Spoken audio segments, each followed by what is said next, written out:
ઘણા બધા શાક બનાવીને તમે કંટાળી ગયા છો તો એક વખત લીલી ડુંગળીનું શાક તમે બનાવીને ટ્રાય કરી જુઓ. બહુ જ મસ્ત છે, એકદમ ઇઝી છે અને 10 મિનિટમાં તમે આ શાક બનાવીને તૈયાર કરી શકો છો.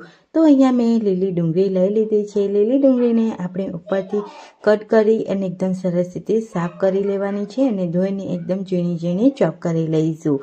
તો અહીંયા તમે જોઈ શકો છો, અહીંયા મેં લીલી ડુંગળીને એકદમ સરસ રીતે ઝીણી ઝીણી ચોપ કરી અને કટ કરી લીધી છે. આપણે ધોઈને સાફ કરી લીધી છે.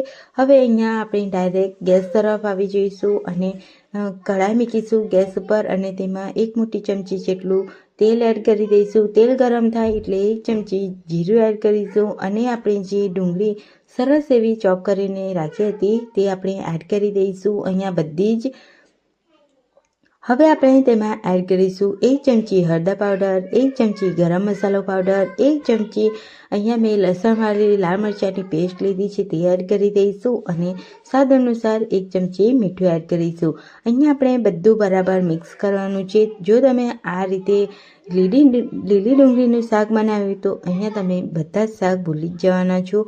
એક વખત આ રીતે બનાવીને જરૂરથી ટ્રાય કરજો. અહીંયા બરાબર મિક્સ કરી અને ઢાંકણ ઢાંકી તેને 2 મિનિટ માટે થવા દઈશું. અહીંયા સરસ એવું આપણે 2 મિનિટ થઈ ગઈ છે. ઢાંકણ ખોલી અને 1 વાટકી અહીંયા આપણે દહીં એડ કરીશું અને થોડું પાણી એડ કરી અને બરાબર મિક્સ કરી લઈશું. તો અહીંયા આપણું શાક છે તે એકદમ સરસ રીતે મિક્સ કરી અને અહીંયા આપણે જ્યારે દહીં એડ કરીએ ત્યારે ગેસ ઓફ કરી દેવાની છે. અહીંયા આપણું શાક છે તે બનીને તૈયાર થઈ ગયું છે. તમે જોઈ શકો છો એકદમ ઓછી વસ્તુમાં અને ફટાફટ બનીને તૈયાર થઈ જાય. તો ફક્ત 10 મિનિટના. તો આવી રેસીપી સાથે આવતા વિડીયોમાં